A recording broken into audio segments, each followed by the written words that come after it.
நான் 4 வருஷமா ஒரே கம்பெனில இருக்கேன். இன்கிரிமெண்ட் அந்த அளவுக்கு இருக்கவே மாட்டேங்குது. ஒரு 5% 7% வந்துட்டே இருக்கு. அப்படிங்கும்போது, நீங்க போய் அத என்னைக்காவது கேட்டுருக்கீங்களா? ஏன் கம்மியா போட்டுருக்கீங்க அப்படின்னு? இல்ல அவங்க போட்டது அவ்வளோதான். இருக்கட்டும் அப்படின்னு சொல்லி நினைச்சிட்டே இருக்கீங்களா? நீங்க இப்படி இருக்கறனால தான் அவங்க வந்து பார்த்தீங்கன்னா, உங்கள வந்து பார்த்தீங்கன்னா, சரி இவன் கேட்க மாட்டான் அப்படின்னு சொல்லிட்டு இதே சேலரி வச்சுட்டே உட்காந்துருக்காங்க. ஒருவேளை நீங்க கேட்டீங்கன்னா, கண்டிப்பா உங்களுக்கு வந்து சேஞ்சஸ் பண்ணி தான் ஆகணும். உங்களுக்கு தெரியும் உங்களோட ஒர்த்த. இங்க எல்லாரும் தப்பு பண்ற ஒரு விஷயம் என்ன அப்படின்னா, உங்களோட ஒர்த்த நீங்க தெரிஞ்சுக்காம இருக்கிறது தான். உங்களோட பவர நீங்க தெரிஞ்சுக்காம இருக்கிறது தான். உங்களோட பவர அடுத்தவங்ககிட்ட குடுக்கறது தான் நீங்க பண்ற பெரிய தப்பு. உங்களோட ஒர்த் தெரிஞ்சது அப்படின்னா, நீங்க டைரக்ட்டா போய் கேளுங்க. ஒருவேள அவங்க குடுக்க முடியாது அப்படின்னா, நீங்க அப்பதான் அடுத்த முடிவே எடுப்பீங்க. ஓகே இங்க இருக்கணுமா? வேண்டாமா? அப்படிங்கிறத. புரிஞ்சுதுங்களா?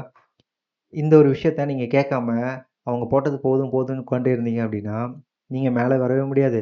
அவங்க உங்கள வச்சு மிதி மிதி மிதிச்சுட்டே இருப்பாங்க. உங்களுக்கு வேலையும் ஜாஸ்தி ஆயிட்டே இருக்கும். புரிஞ்சுதுங்களா? இங்க ஏன் சேலரி பத்தி இவ்வளோ இது பண்றேன் அப்படின்னா, நீங்க வருஷம் ஆக ஆக உங்களோட சேலரி இன்கிரிமெண்ட் ஆயிட்டே இருக்கணும். ஏன்னா, உங்களுக்கு இன்ஃப்ளேஷன் ரேட் ஜாஸ்தி ஆயிட்டே இருக்கு. இன்ஃப்ளேஷன் 9% வருது. உங்க சேலரி 5% வருதுன்னா, எங்க நீங்க மேட்ச் பண்ணுவீங்க? மேட்ச் பண்ணவே முடியாது. அப்படி இருக்கும்போது, நீங்க வாய தொறந்து கேட்காம உட்காந்துட்டே இருந்தீங்க அப்படின்னா, அவங்களுக்கு ஜாலி தான் அப்படின்னு சொல்லிட்டு உங்களுக்கு கம்மியான சேலரி மட்டும் போட்டு, அவங்க இன்னொரு அடிமையாவே வச்சுட்டே இருப்பாங்க. அவன் அடிமையா இருக்கணுங்கிற அவசியமே இல்ல.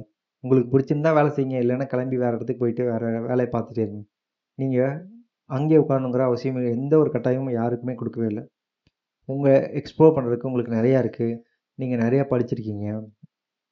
நீங்க நெறைய கத்துக்கிறீங்க. எல்லாத்த விட சீக்கிரமா கத்துக்கிறவன் தான் சீக்கிரமா மேல வர முடியும். இத தெரிஞ்சுக்கோங்க. யார் யாரெல்லாம் வந்து, "அவன் நெறைய டேலண்ட் இருக்குப்பா. இன்னும் அங்கேயே உட்காந்துருக்கான்." அப்படின்னு நீங்க நினைக்கிறீங்களோ, அவங்களுக்கு கண்டிப்பா இத ஃபார்வர்ட் பண்ணுங்க.